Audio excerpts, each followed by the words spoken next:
Not after I am already hurting from Grandpa's death. A few minutes of eating, Melanie comes to my table sitting down next to me. "So how are you?" she asked, concerned.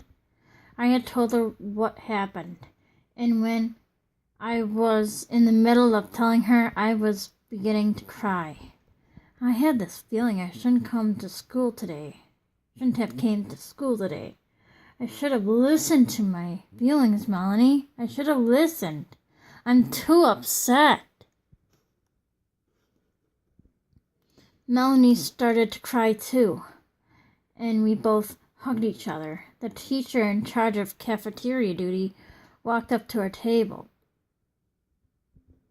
"What's going on here?" she asked, looking at both of us confused. "You two laughing too hard or something?" Melanie nodded. I knew it was a lie and didn't want Mrs. K to know about the reason, so I nodded my head too. "Uh-huh," Melanie says, wiping her tear off her cheek and forcing a smile on her face. Mrs. K looked at both of us again, still confused, and then at me. "Are you sure you're all right?" Forcing a smile on my face, I nodded, and then Mrs. K left.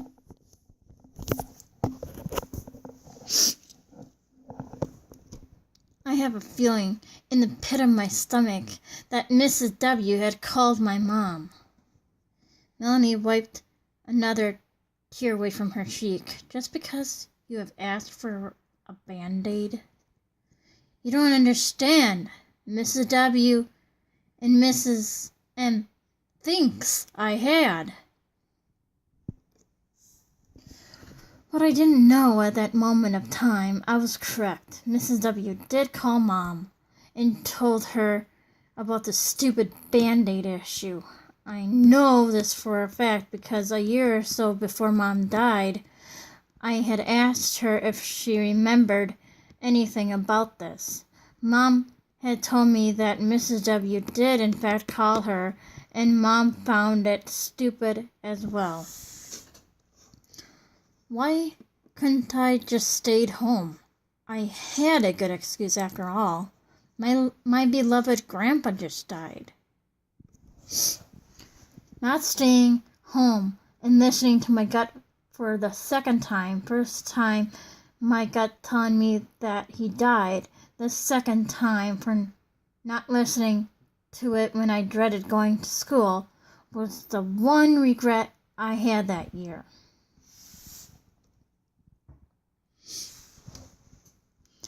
Melanie had to leave for her next class when the beep alarm rang through the high school, and I finished eating my lunch.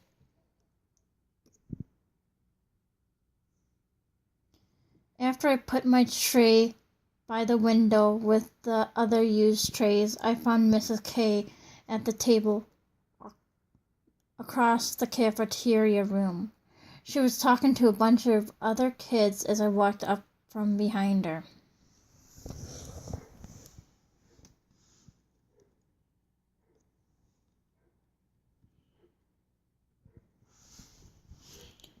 Since she was too deep in conversation with the other kids, I tapped her on her shoulder. She turned around and faced me. "Mrs. K, I'm feeling better now." "What was the reason why you were crying?" I didn't want to tell her because the teacher's talk, meaning she would blab my reason of crying to Mrs. W. and Mrs. W. would have to talk to me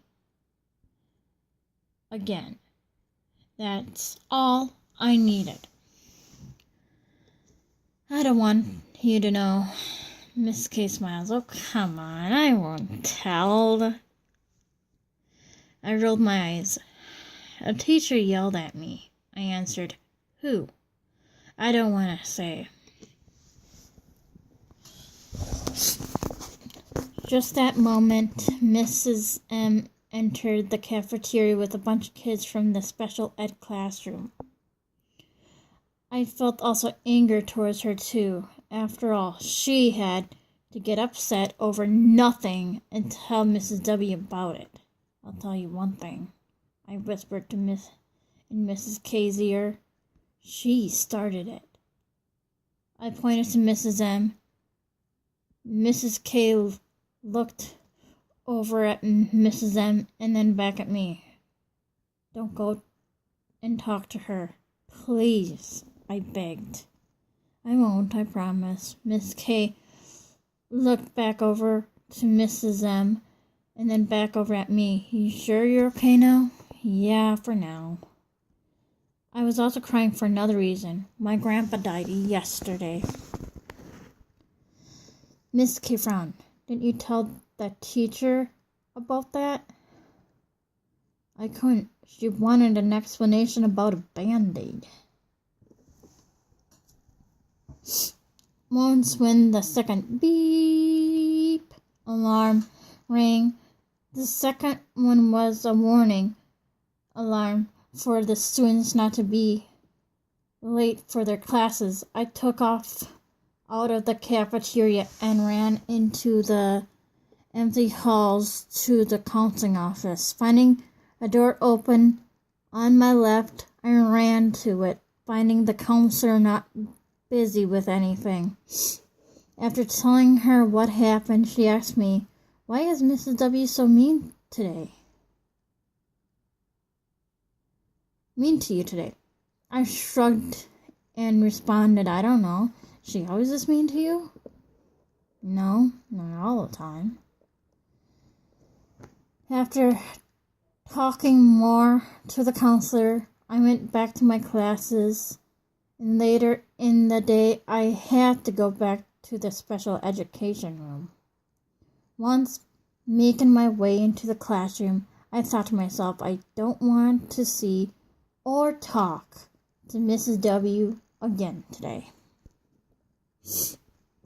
Once entering the classroom, I found it dark, and the other kids were on the floor in front of a TV. They were watching a movie. I looked around for Mrs. W. She wasn't anywhere in sight, thank God. Has anyone seen Mrs. W? I asked one of the other teachers. She went home to take care of her kid. He's sick. That's good, I say to myself, sitting on the floor. I didn't care if I had seen the movie that was playing on the TV. It was better than doing anything else. Neither do I want to speak to Mrs. M. For the years of high school, I didn't apologize to Mrs. M for the Band-Aid issue. What else would I say? Yeah, sorry for that lady for misinterpreting what I had said about a Band-Aid.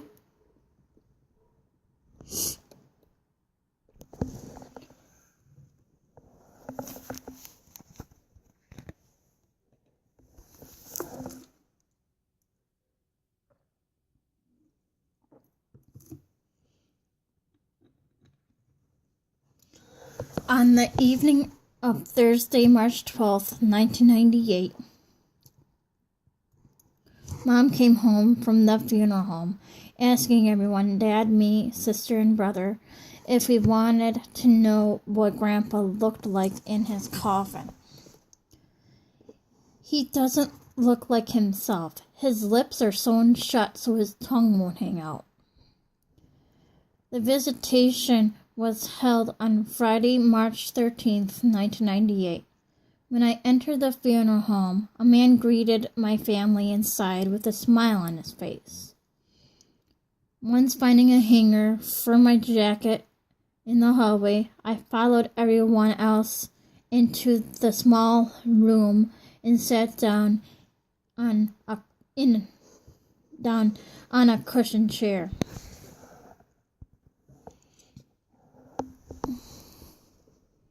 A moment later, my Aunt Rhiannon walked into the room. and I forced a smile on my face. She had a smile on her face and hugged everyone while saying hello to them. We waited around for Grandma to enter the funeral home, and I dreaded seeing her. I didn't want to see her look so sad over the loss of her husband. But seeing her sad and crying, I may cry. It didn't take long for her to arrive along with Aunt Cindy, 4-year-old cousin Tim, and Uncle Mike. At first, I was surprised to see Aunt Cindy, Tim, and Uncle Mike because they lived 717 miles away. I had wondered if they wouldn't be able to make it and just honor Grandpa in their own state, in their own way. This was probably the same reason for Uncle Gary, who lived farther away from Cindy. He never made it. After when everyone hugged everyone else, I stayed seated. Mike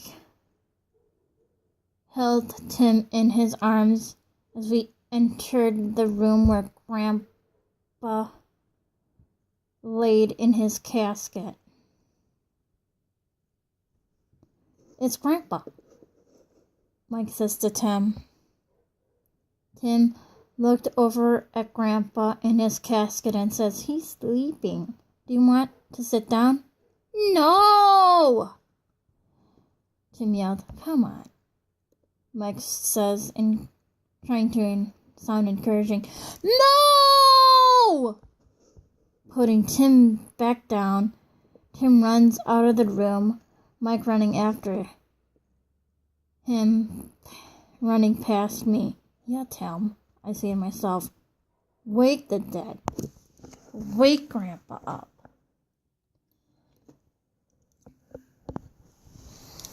Walking up to the casket, I dreaded, looking down at him, remembering what Mom said the night before. He doesn't look like himself. Oh, geez, I can't do this, I said to myself, and rushed to a cushioned chair that didn't face the casket, sitting down. With hearing the soft sobs of Grandma as Rhiannon helped her walk over to his casket, I watched Rhiannon look into the casket, but Grandma refused to. No, Grandma sobbed.